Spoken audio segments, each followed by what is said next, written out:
24 घंटे के लिए सास बनी बहू, बहू बनी सास। हे भगवान, आज तो खाना बनाने में बहुत देर हो गई है। एक काम करती हूँ, गैस के एक चूल्हे पर सब्जी चढ़ा देती हूँ और दूसरे पर हलवा। जब तक ये दोनों पकेंगे साइड में आटा लगाकर रख दूंगी। घर के दूसरे कामों की वजह से भी आज रितु को लंच बनाने में थोड़ा लेट हो जाता है। एक चूल्हे पर सब्जी चढ़ाती है और दूसरे पर हलवा बनाने लगती है। इधर उसने आटा भी लगाकर रख लिया है। तभी बाहर से आवाज लगाती हुई सरला वहां आती है। अरे बहू, आज क्या खाना बनाने में रात कर देगी?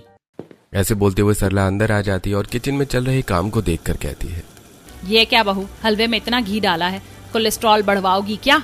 और ये इतना आटा किस लिए बनाया है? घर में 4 लोग हैं खाने वाले, थोड़ा हिसाब से बनाया करो, फालतू में खाना बर्बाद होता है। ये कहकर सरला किचन से बाहर हॉल में चली जाती है। हर काम में रोक टोक करने की आदत है उसकी। रितु गांव की संस्कारी लड़की है जो अपनी सास का सम्मान करती है और उसे पलटकर जवाब भी नहीं देती। रितु वापस से खाना बनाने लगती है। तभी उसकी नंद आरती अपने कमरे से रसोई की तरफ आती है। भाभी, आज तो सच में बहुत लेट हो गया, पेट में चूहे दौड़ रहे हैं, जल्दी से खाना बना दो, मुझसे तो अब रहा नहीं जा रहा। हाँ, बस हो गया है सारा काम। मैं ये रायते में बूंदी मिला देती हूँ, आप बस 5 मिनट दो, मैं अभी सारा खाना डाइनिंग टेबल पर लगा रही हूँ। आरती डाइनिंग टेबल पर जाकर फोन चलाने लगती है। इधर 5 मिनट में रितु सारा खाना डाइनिंग टेबल पर लगा देती है। घर के बाकी सदस्य भी खाना खाने बैठ जाते हैं। रितु को डाइनिंग टेबल के साइड में खड़ा हुआ देखकर मनीष कहता है, रितु, तुम्हें भी तो भूख लगी होगी, आओ तुम हमारे पास बैठो, तुम भी खाना खाओ। रितु चेयर खींचकर बैठने लगती है। तभी सरला कहती है, रुक जाओ बहू, हमारे घर की बहुएं सबके बाद खाना खाती हैं, पहले सब लोगों को खाना खाने दो। सरला की बात सुनकर रितु तो चेयर को जैसे का तैसा ही रख देती है। लेकिन राजन कहता है, अरे क्या यार मम्मी, आप भी 21वीं सदी में 19वीं सदी की बातें करती हो। गया वो जमाना, अब तो सब लोग एक साथ बैठकर खाना खाते हैं। और नहीं तो क्या, राजन बिल्कुल सही कह रहा है। बैठो बहू तुम हमारे पास। नहीं, कुछ नियम कायदे कानून होने चाहिए और मेरे घर में ऐसा नहीं होगा। सरला रितु को डाइनिंग टेबल पर सबके साथ खाना खाने नहीं देती। इधर रितु को तो रूटीन का पता ही है, सब लोग खाना खा लेते हैं। यार भूख तो लगी है, लेकिन पहले डाइनिंग टेबल साफ कर देती हूँ, उसके बाद बर्तन साफ करूंगी, फिर किचन, तब जाकर खाना खाऊंगी, वरना मम्मी जी फिर कहेंगी कि किचन फैली पड़ी है और तू खाना खाने बैठ गई। रितु के दिमाग में अपनी सास का पूरा दबदबा है। वो हर काम सरला के हिसाब से ही करती है। थोड़ी देर में वो सारा काम खत्म करके खाना खाती है और अपने कमरे में रेस्ट करने के लिए चली जाती है। ऐसे दिन बीतने लगते हैं। फिर एक दोपहर। हे भगवान, घर के इतने सारे काम करना भी किसी जंग जीतने से कम नहीं है। घर का सारा काम करके रितु बहुत थक जाती है और थकान में वो भूल ही जाती है कि उसने वॉशिंग मशीन में कपड़े डाले थे जिन्हें छत पर सुखाना था, मगर वो अपने कमरे में जाकर सो जाती है। जैसे ही शाम के 5 बजते हैं, अरे सरला, कहाँ हो तुम सब भाई? आज शाम की चाय मिलेगी या नहीं? देखो 5 बज गए हैं, मुझे तो अब चाय की बड़ी तलब हो रही है। देखो तो जरा अंदर जाकर महारानी उठी हैं या नहीं, सो रही होंगी अभी तक, इनको तो हर बात कहकर करवानी पड़ती है। सरला रितु के कमरे की तरफ जाते हुए कहती है, बहू रानी, आराम हो गया हो तो उठकर अब घर के काम भी कर लो। देखो तुम्हारे पापा कब से चाय चाय पुकार रहे हैं। सरला की बात सुनते ही रितु झट से उठकर खड़ी हो जाती है। माफ करना मम्मी जी, आज काम थोड़ा ज्यादा था ना, घर साफ किया है सारा, रसोई भी साफ की है, तो मैं बहुत थक गई थी, इसीलिए कब आंख लग गई पता ही नहीं चला। पता नहीं क्या होगा आजकल की बहुओं का। हमारे जमाने में हम सुबह 4 बजे उठ जाते थे और सारा घर का काम करते थे और दिन में सोते भी नहीं थे, लेकिन आजकल की बहू तो एक काम करते ही थक जाती है। सरला की बातों को अनसुना करते हुए रितु सीधा रसोई में जाती है और चाय बनाकर राजेश और सरला को दे देती है। उसके बाद खुद भी अपने कमरे में जाकर चाय पीने लगती है। इधर चाय पीने के बाद सरला वॉशरूम में जाती है तो देखती है कि वॉशिंग मशीन में कपड़े पड़े हुए हैं। रितु बहू, वॉशिंग मशीन में कपड़े कब से पड़े हुए? इन्हें क्या भगवान भरोसे छोड़ दिया? इनको सुखाना नहीं है क्या? सरला की बात सुनते ही रितु घबराकर भागी चली जाती है और वॉशिंग मशीन के सारे कपड़े निकालकर छत पर सुखाने जाती है। सामने छत में बैठी निकिता की नजर रितु पर पड़ती है। अरे रितु, आज दिन में कहाँ गई हुई थी जो इस टाइम कपड़े धोए हैं? यार सुबह सारा घर साफ किया, पर खाना बनाया तो बहुत थक गई थी। धुल तो सुबह ही गए थे, लेकिन वॉशिंग मशीन से निकालना ही भूल गई। हाँ यार, घर के काम तो कभी खत्म होते ही नहीं है, और आजकल तो गर्मियों में रोजाना आंधी तूफान आता है, पूरा घर गंदा हो जाता है। दोनों पड़ोसन छत में खड़ी होकर बातें करती हैं। थोड़ी देर में सरला आवाज लगाकर रितु को नीचे बुला लेती है। नीचे आकर रितु घर के कामों में लग जाती है। ऐसे दिन बीतने लगते हैं। एक दिन रितु हॉल में बैठी सीरियल देख रही होती है, तभी घर में पड़ोसन निकिता की एंट्री होती है। रितु, तुम्हारे घर पर टमाटर और हरी मिर्च मिलेगी क्या यार? कल निक्की के पापा बाजार गए थे और ये सामान लाना ही भूल गए। मुझे चटनी बनानी थी, कोई सब्जी वाला भी बाहर नहीं आ रहा जो मैं ले लेती। कोई बात नहीं, हमारे घर रखे हुए, मैं अभी लाकर देती हूँ। रितु हॉल से सीधा किचन में जाती है। फ्रिज खोलकर हरी मिर्च और टमाटर निकालकर निकिता को दे देती है। इधर निकिता भी रितु वाला सीरियल देखने लगती है। तुम भी इस सीरियल को देखती हो? हाँ भाई, ये तो मुझे बहुत पसंद है। देखो तो आज इन्होंने अपनी सास को चैलेंज किया है कि एक दिन के लिए सास बहू बनेगी और बहू सास। वाह, ये तो गजब का कॉन्सेप्ट है। देख लेना, एक दिन में ही नानी दादी याद आ जाएंगी सास को बहू बनकर। निकिता की बात सुनकर रितु थोड़ा मुस्कुराती है और फिर अचानक चुप हो जाती है। पर ये सब चीजें टीवी में होती हैं, हकीकत तो इससे बिल्कुल अलग है। हाँ यार, सही कह रही हो तुम। ऐसे होना चाहिए हकीकत में भी। हमारी सास को समझ आएगा कि हम कितना काम करते हैं और कितना कुछ सहते भी हैं। दोनों बहुओं की इस बात पर सहमति होती है, क्योंकि सास लोग हमेशा रोक टोक करती हैं और ऊपर से ये भी नहीं मानती कि बहू काम करती है। इधर थोड़ी देर में निकिता वहां से चली जाती है और रितु भी घर के कामों में लग जाती है। ऐसे दिन बीतने लगते हैं। एक दिन आरती रितु के कमरे में आती है। भाभी, आज तो ना दोपहर वाले खाने में पेट ही नहीं भरा। क्यों, आपको खाना अच्छा नहीं लगा क्या? नहीं, वो बात नहीं है। अब क्रेविंग हो रही है तो मन कर रहा है कि बाहर का कुछ खाया जाए। हाँ, ये तो आप सही कह रही हो। मेरा भी कल से गोलगप्पे खाने का मन कर रहा है। रितु की बात सुनकर आरती हंसने लगती है। लो कर लो बात, आपका तो मन भी ऐसी चीज का कर रहा है जो ऑनलाइन घर आ ही नहीं सकती। अब तो हमें बाहर जाकर ही खाना पड़ेगा। चलो आप फटाफट रेडी हो जाओ, हम दोनों आज इवनिंग वॉक पर चलते हैं। आरती की बात सुनकर रितु मुस्कुराती और फटाफट रेडी होकर दोनों बाहर खाने के लिए चलने लगती हैं। लेकिन घर से पैर रखते ही सरला पड़ोसन के घर से वापस आ जाती है।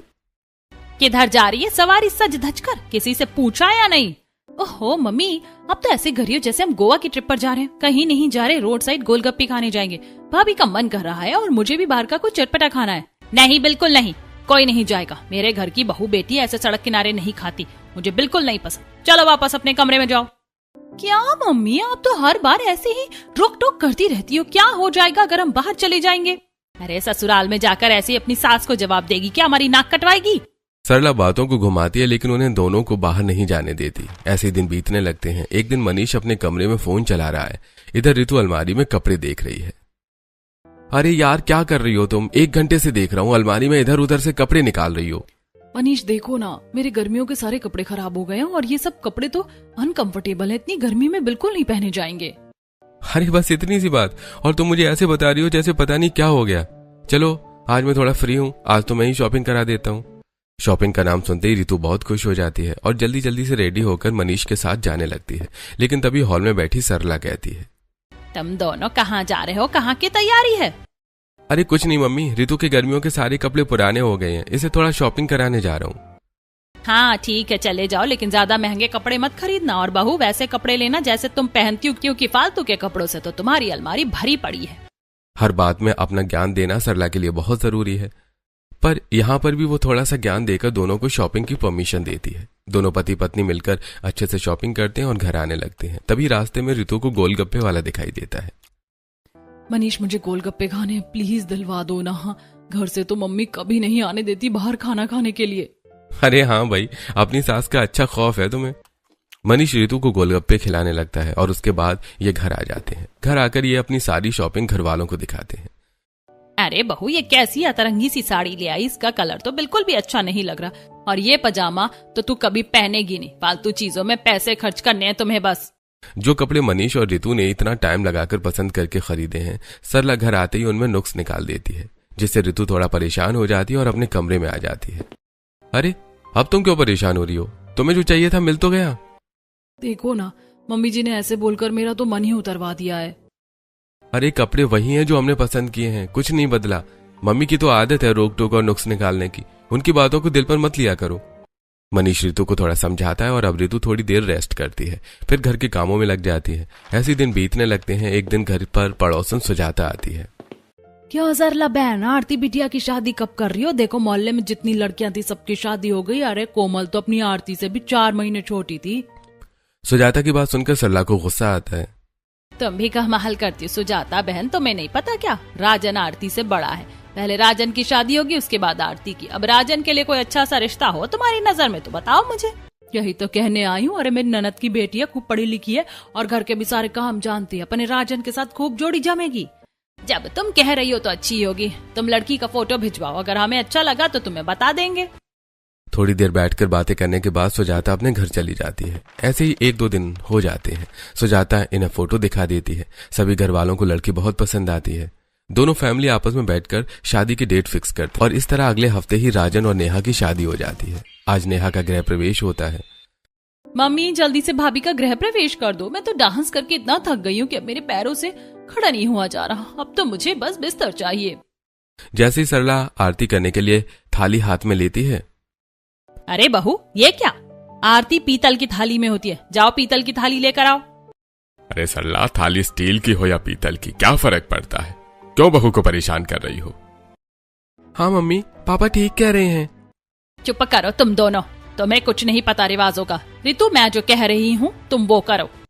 ऋतु जाकर पीतल की थाली में सारा सामान रखती है और पीतल के लोटे में ही चावल भर कर लाती है, जिसके बाद सरला नेहा का गृह प्रवेश कराकर उसे अंदर बुलाती है। नेहा मैं तुम्हें तुम्हारे कमरे तक छोड़ आती हूँ।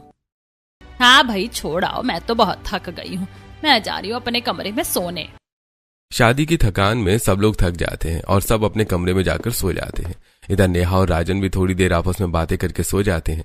ऐसी अगली सुबह होती है। नेहा अपनी पहली रसोई के लिए रेडी होकर नीचे आने लगती है। तभी राजन उठकर उसका हाथ पकड़ लेता है। अरे यार, सुबह सुबह कहाँ जा रही हो? जनाब पहले ठीक से उठ तो जाओ, सुबह सुबह रोमांटिक मूड में लग रहे हो। अब अपनी बीवी के साथ रोमांस नहीं करूंगा तो किसके साथ करूंगा? और रोमांटिक मूड भी मैडम तुम्हारे लिए ही है। हाँ वो सब ठीक है, लेकिन आज मेरी पहली रसोई है, जल्दी से नहा कर नीचे आओ, मैं सबके लिए अच्छा अच्छा खाना बनाऊंगी। ऐसा कहकर नेहा अपने कमरे से नीचे आ जाती है, जहाँ पर हॉल में सब लोग बैठे हैं। नेहा को देखकर आरती कहती है, अरे वाह भाभी, आप तो इस पिंक कलर की साड़ी में बहुत खूबसूरत लग रहे हो। तभी सरला चढ़कर कहती है, बहू आज तुम्हारी पहली रसोई है, तुमने टाइम देखा है? दोपहर के 10 बज रहे हैं। मम्मी जी माफ करना, थोड़ी आंख लेट से खुली, मैं अभी रसोई में जाकर जल्दी जल्दी सबके लिए खाना बना देती हूँ। बहू कोई जल्दबाजी नहीं है, आराम से बनाओ, वैसे भी घर में कितने ही लोग हैं खाने वाले। राजेश की बात सुनकर सरला कहती है, हाँ भाई बना दो, वैसे आजकल की बहुओं के मजे हैं। हमारे जमाने में तो 4 बजे उठकर खाना बनाना पड़ता था, और पहली रसोई में तो पूरे कुनबे खानदान का खाना बनाती थी अकेली बहू। सरला की बात सुनकर सभी घरवाले मन ही मन मुस्कुराने लगते हैं। इधर नेहा रसोई में जाकर देखती है कि ऋतु पहले से काम कर रही होती है। भाभी आज आपकी छुट्टी, आज खाना मैं बना लूंगी। देखो मैंने ब्लिंकिट से सामान ऑर्डर कर दिया है और ये आ भी गया है। नेहा ने बहुत सारा सामान मंगाया है, जिसे देखकर ऋतु कहती है, अरे इतने सामान का क्या करेगी, घर में सब सिंपल सादा खाना खाते हैं। भाभी आप देखो तो मैं क्या क्या बनाती हूँ। नेहा ऋतु को रसोई से बाहर भेज देती है और खुद चूल्हे की पूजा करके ब्लिंकिट का सारा सामान अनपैक करती है और बड़े प्यार से खाना बना रही होती है। तभी सरला रसोई में आती है। अरे बहू ये क्या, तूने हलवाइयों की तरह रसोई फैला रखी है, इतना सारा खाना कौन खाएगा? और ये मैदा गर्मी में नुकसान देगा, इसको हटाओ। और कस्टर्ड में मीठा मत डालना, फ्रूट पहले से ही मीठे होते हैं। सरला 5 सेकंड के लिए रसोई में आती है और उसमें ही नेहा के सारे काम में नुक्स निकाल कर चली जाती है। तभी रसोई में ऋतु आती है। भाभी मम्मी जी आज ही इतने रोक टोक कर रही है या हमेशा से ही ऐसा होता है? अरे बस वो थोड़ा काम को लेकर ज्यादा सख्त है, वैसे दिल की अच्छी है, तुम उनकी बातों का बुरा मत मानना। ऋतु नेहा को थोड़ा समझाती है। इधर 2-3 घंटे की मेहनत के बाद नेहा सारा खाना बनाकर तैयार कर देती है। जैसे वो खाना डाइनिंग टेबल पर लगाती है, सब लोग खाने आ जाते हैं। वाह भाई, खाने से बड़ी अच्छी खुशबू आ रही है। हाँ भाई, आज तो 56 भोग जैसी चीजें दिख रही हैं। घर के बाकी लोग तो खाने को देखकर उसकी तारीफ करते हैं, लेकिन सरला कहती है, बहू ये कोई तरीका है डाइनिंग टेबल पर सामान रखने का? देखो चम्मच बाईं तरफ आती है और गिलास दाईं तरफ, और ये अचार का डब्बा कौन यहाँ साइड में रखता है? इसको बीच में रखो, अगर किसी को खाना है तो कम से कम वो खुद से उठाकर तो खा ले। सरला की बातें सुनकर ऋतु और नेहा दोनों चीजों को रीअरेंज करने लगती है। लेकिन तभी राजेश कहता है, भाई पता नहीं तेरा ध्यान हमेशा गुठलियों पर क्यों जाता है, मैं तो आम खाना पसंद करता हूँ। राजेश की बात सुनकर सब लोग हंसने लगते हैं। इस तरह सब लोग बैठकर खाना खाते हैं। सबको खाना बहुत अच्छा लगता है। ऋतु, मनीष, सरला और राजेश नेहा को पहली रसोई का नेक भी देते हैं। इधर दोनों बहुएं पहले डाइनिंग टेबल साफ करती हैं और फिर रसोई और उसके बाद खाना खाती हैं। ऐसे ही दिन बीतने लगते हैं और एक दिन, भाभी आज तो बहुत गर्मी हो रही है, देखो नाश्ता बनाने में ही हालत बुरी हो गई। हाँ यार, ऐसा लग रहा है जैसे फिर से नहाना पड़ेगा। चलो थोड़ी देर पंखे के नीचे बैठते हैं। दोनों बहुएं मुश्किल से 5 मिनट हॉल में आकर बैठी होती हैं, लेकिन तभी सरला वहां आ जाती है। अरे तुम दोनों कैसे बैठी हो? घर का सारा काम फैला पड़ा है, चलो जल्दी से काम करो, पहले बाद में आराम कर लेना। सरला दोनों बहुओं को फिर से काम पर लगा देती है। ये सास है या जल्लाद, कैसे नौकरों की तरह हमसे काम करवाती हैं। पर इनके सामने तो बैठ भी नहीं सकते, बोल बोल कर ही परेशान कर देंगी। दोनों फिर से काम पर लग जाती हैं। ऐसे दिन बीतने लगते हैं और एक दिन, मम्मी आज तो कोई सब्जी वाला भी नहीं आया, आज शाम के खाने में क्या बनाना है? तुम तो ऐसे कह रही हो जैसे तुमने कभी मार्केट देखी ही नहीं। तुम दो हो तो सही, जल्दी जाओ मार्केट से सब्जियां लेकर आओ। सरला की बात सुनकर नेहा और रितु बाजार में सब्जी लेने के लिए जाने लगती हैं, लेकिन तभी सरला पीछे से रोकते हुए कहती है, ये क्या नेहा, नंगे सिर बाहर जा रही हो? सिर पर पल्लू रखो और बाजार में पल्लू सिर से उतरना नहीं चाहिए। अरे बाहर बड़े बुजुर्ग सब बैठे हैं, थोड़ी तो शर्म किया करो। क्या मम्मी जी, आज के जमाने में ये घूंघट कौन करता है? मेरे घर की बहुएं, जितना कहा है उतना करो। दोनों बहुओं को सरला की हर बात माननी पड़ती है। दोनों मार्केट से सब्जियां खरीद कर लाती हैं और फिर उन्हें बनाती हैं, क्योंकि अगर बीच में बैठ गई तो सरला इन्हें बोलकर उठा देगी। थोड़ी देर में खाना बनकर तैयार हो जाता है, सब लोग बैठकर डिनर करते हैं। ऐसे दिन बीतने लगते हैं और एक दिन, राजन, मुझे मार्केट से कुछ सामान खरीद कर लाना है। देखो ना, बाहर सोफे का कवर और वो सामने वाली दीवार पर लगी पेंटिंग, ये सब कितना ओल्ड फैशन है, मुझे ये सब चेंज करना है। हाँ भाई, क्यों नहीं, इस संडे चलते हैं, अब तुम अपनी पसंद से चीजें खरीद लेना। अगले दिन संडे होता है। राजन और नेहा घर के लिए कुछ डेकोरेशन का सामान खरीद कर लाते हैं। आज सरला पड़ोसन में कीर्तन में गई हुई है, इसलिए उसे कुछ पता ही नहीं लगता। इधर आरती, रितु और नेहा सब लोग मिलकर ये सारी चीजें डेकोरेट करने लगते हैं। वाह भाभी, कितनी अच्छी पसंद है आपकी, कसम से पूरे हॉल का लुक ही बदल गया है ना। मैंने बहुत पहले से सोच रखा था कि एक थीम के बेस पर मेरा बेडरूम और हॉल होगा। देखो, पर्दे से मैचिंग के फ्लावर, पेंटिंग, ये सब कितना प्यारा लग रहा है। हाँ, सच में बहुत सुंदर लग रहा है। सब लोग नेहा द्वारा की गई खरीदारी और उसके द्वारा सजाई गई दीवारों की बहुत तारीफ करते हैं, लेकिन जैसे ही सरला घर पर आती है ये सब देखकर भड़क जाती है। ये सब क्या है बहू, तुम्हें फालतू चीजों में पैसे खर्च करने में ज्यादा मजा आता है क्या? और ये सोफे के कवर तो मैंने पिछले महीने ही खरीदे थे।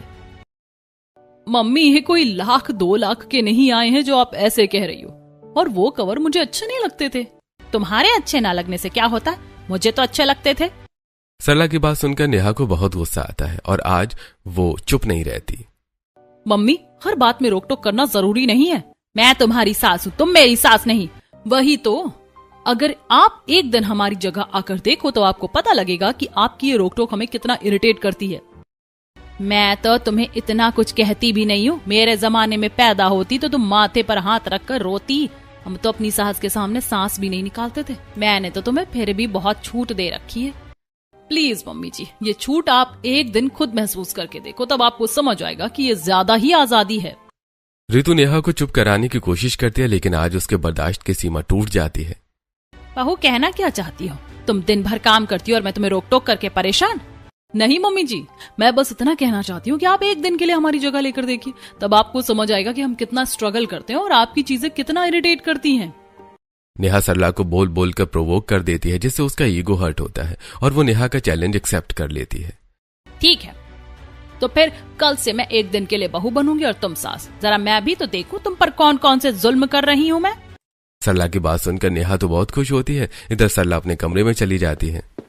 भाभी, बड़ा मजा आएगा, आप भी मेरा साथ देना। नहीं भाई, मुझे इन सब के बीच मत घसीटो, मैं मम्मी जी से कुछ नहीं कह सकती। चलो कोई बात नहीं, आप आराम से देखकर एंजॉय करना। नेहा सुबह के लिए एक्साइटेड होती है। अगली सुबह होती है। नेहा खुद 4 बजे जाकर अपनी सासू माँ का दरवाजा खटखटाती थी।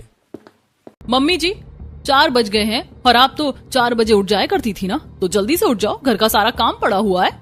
सुबह 4 बजे का सुनकर सरला तो हैरान रह जाती है। वो तो 6 बजे उठती है और 6 बजे उठकर ही अपनी बहुओं पर हुक्म चलाने लगती है, लेकिन आज तो चैलेंज एक्सेप्ट किया है, इसलिए उसे उठना पड़ता है।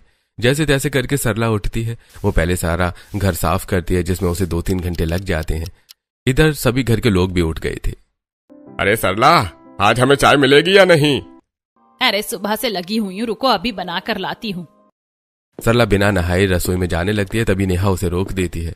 अरे मम्मी जी, ये क्या कर रही हो? पहले नहा तो लो, उसके बाद किचन में जाना है ना। सरला उल्टे पैर रसोई से हटती है, अपने कमरे में जाकर नहा कर आती है और फिर रसोई में जाने लगती है। अरे मम्मी जी, पूजा तो आपने की ही नहीं। घर की बहू का सबसे पहला काम होता है कि वो घर को साफ सुथरा करके पूजा पाठ करे, इससे घर में सकारात्मकता आती है। एक बार फिर नेहा सरला को रसोई से मंदिर भेज देती है। वो पूजा पाठ करती है और उसके बाद रसोई में आकर सबके लिए चाय बनाती है। सरला भी सबके साथ हॉल में बैठ के चाय पीने लगती है। चाय खत्म होने के बाद वो वैसे ही बातें करने लगती है।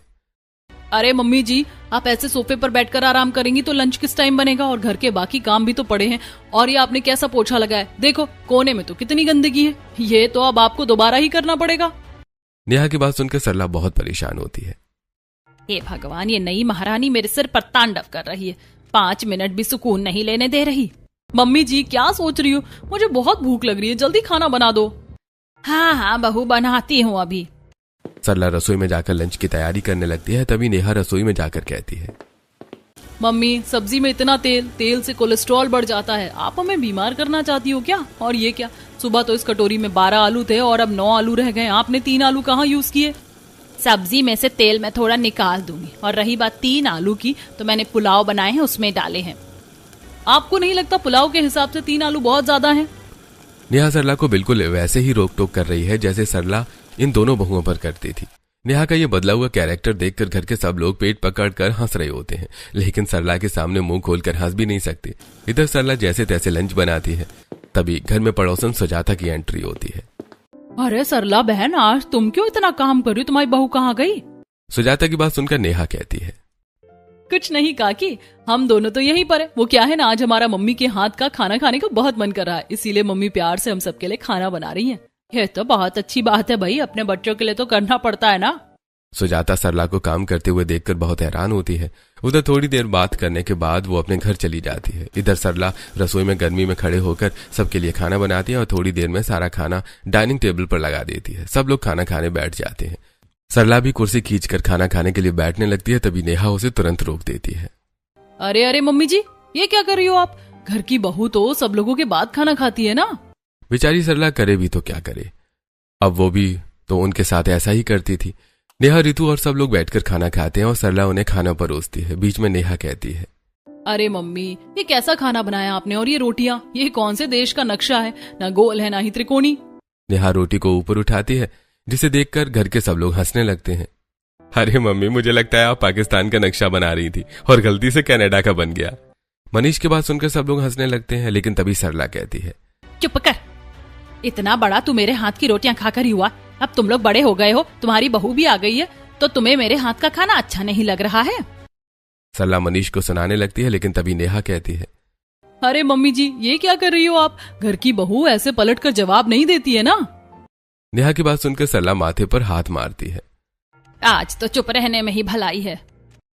थोड़ी देर में सब लोग खाना खा लेते हैं। इधर सरला रसोई में जाकर खाना खाने लगती है, तभी नेहा कहती है, मम्मी जी, ये तो बड़ी गलत बात है, सिंक में जूठे बर्तन पड़े हैं, पूरी रसोई गंदी हो रही है और आपको खाने की सूझ रही है। खैर चलो, अब आपने खाना खा लिया है तो खा लो, लेकिन इसके बाद ये सब कर देना। ये कहकर नेहा अपने कमरे में आराम करने के लिए चली जाती है। इधर सरला सारी रसोई साफ करती है, बर्तन साफ करती है और उसके बाद फर्श में जो गंदगी के निशान थे उन्हें साफ करती है। चारों तरफ देखती है। नेहा शायद अपने कमरे में आराम कर रही है। जब तक वो हॉल में आए मैं थोड़ी देर कमर सीधी कर लेती हूँ। मेरी तो सुबह से काम करके कमर दुखने लगी है। जैसी सरला सोफे पर लेटती है, उसे तुरंत नींद आ जाती है। इधर थोड़ी देर में नेहा वहां आती है। अरे मम्मी जी, घर की बहू दिन में आराम नहीं करती, भगवान ने रात बनाई तो है इतनी बड़ी सोने के लिए। चलो उठो, अभी तो घर के बाकी काम पड़े हैं, फिर कर लेना रेस्ट। नेहा सरला को 1 मिनट भी सुकून की सांस नहीं लेने देती। इधर सभी घर वालों को ये सब देखकर बहुत हंसी आती है और रितु भी दूर से ही इन सबको एंजॉय कर रही है। सरला बेचारी फिर से नींद से उठकर चलती है और सारे कपड़े धोकर बालकनी में सुखाने लगती है। सरला को कपड़े सुखाता हुआ देखकर निकिता हैरान हो जाती है और अपनी सास से कहती है, मम्मी जी देखो तो आज सरला काकी पूरे दिन से काम पर लगी हुई है। हाँ, मैंने भी आज से पहले सरला को इतना काम करते हुए नहीं देखा। सुजाता और निकिता सरला से बात करने लगती हैं, लेकिन नेहा तुरंत उन्हें बुला लेती है। मम्मी जी, काम के बीच में ऐसे पड़ोसियों के साथ बातें नहीं करते, पहले काम खत्म करना, उसके बाद खड़े हो जाना। नेहा की बात सुनकर सरला नीचे आ जाती है। लो भाई, दोपहर का सारा काम खत्म हो गया, अब तो शाम 5 बजे बस चाय बनेगी, तब तक कोई काम नहीं है। मम्मी जी, कैसे काम नहीं है? शाम को खाने में क्या बनेगा ये भी तो देखना है, फिर टाइम पर कैसे करेंगे हम लोग। अभी शाम होने में तो 4-5 घंटे बाकी हैं। वही तो मम्मी जी, बस 4-5 घंटे बाकी हैं, खाने की तैयारियां करनी होती है, और देखो सब्जी भी तो लानी है बाजार से जाकर। जैसी सरला बाजार का नाम सुनती है, वो बाहर देखती है।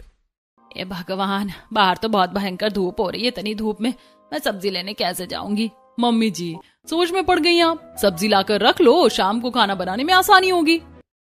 नेहा सरला को बैठने नहीं देती और उसे बाजार में भेज देती है। जैसे ही सरला बाजार के लिए घर से निकलती है, नेहा तुरंत पीछे से टोकती है। अरे ये क्या मम्मी जी, आपके सिर पर पल्लू नहीं है? बाहर बुजुर्ग लोग सब बैठे होंगे, क्या सोचेंगे? घर की बहू नंगे सिर बाजार में घूम रही है।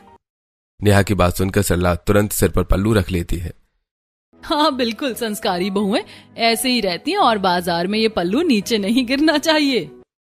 नेहा को खुद भी अपनी सास के साथ ऐसे बोलते हुए बहुत हंसी आ रही है। इधर आरती भी ये सब देख रही है। भाभी, आप तो मम्मी को पूरा सबक सिखाकर छोड़ोगी। वैसे मुझे बुरा लग रहा है कि उन्हें धूप में इतना सारा काम करना पड़ रहा है।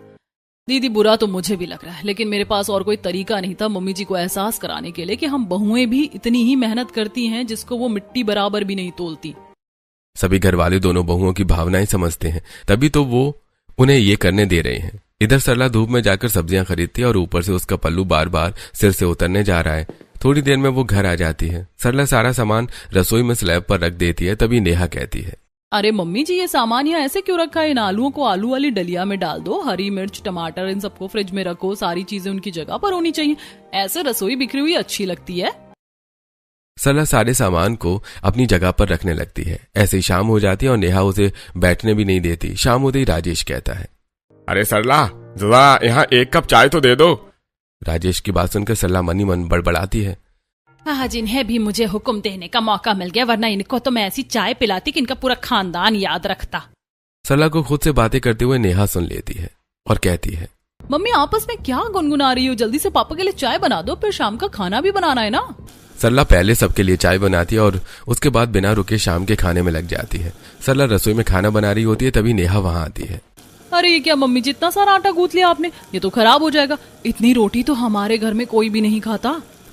ऐसे ही सरला परेशान होकर डिनर बनाती है। सब लोग डिनर करते हैं। डिनर के बाद सरला डाइनिंग टेबल, रसोई, बर्तन सब साफ करके अपने कमरे में जाती है और दर्द से करहाने लगती है। राजेश जी, जरा मुझे दराज में से निकाल कर दवाई तो दे दो, मेरी तो कमर टूट गई आज। सरला के करहाने की आवाज सुनकर नेहा कमरे में आती है। अरे ये क्या मम्मी जी, एक दिन के काम में ही थक गई? ऐसे छोटी छोटी वजह से दवाई नहीं लेनी चाहिए। नेहा की बात सुनकर सरला भावुक हो जाती है और माफी मांगते हुए कहती है, नेहा बेटा, मुझे माफ कर दो। तुम दोनों बहुओं को अपना घर जैसे चलाना तुम चलाओ भाई। मैं आज के बाद तुम दोनों का कोई रोक टोक नहीं करूंगी। सरला की आवाज सुनकर आरती, मनीष, राजन सब लोग वहां आ जाते हैं। अरे क्या हुआ मम्मी जी, हमने आपको ज्यादा परेशान कर दिया क्या? नहीं, तुमने परेशान नहीं किया, लेकिन मुझे समझ आ गया कि तुम लोग घर का सारा काम अच्छे से कर लेते हो और मेरे बीच में टोकने से परेशान होते हो। अब मैं ऐसा नहीं करूंगी। तुम्हारे जो मन में आए वो करो, जो खाना है खाओ, जो पहनना है पहनो, मैं तुम्हें नहीं मना करूंगी। सरला की बात सुनकर पूरा परिवार बहुत खुश हो जाता है।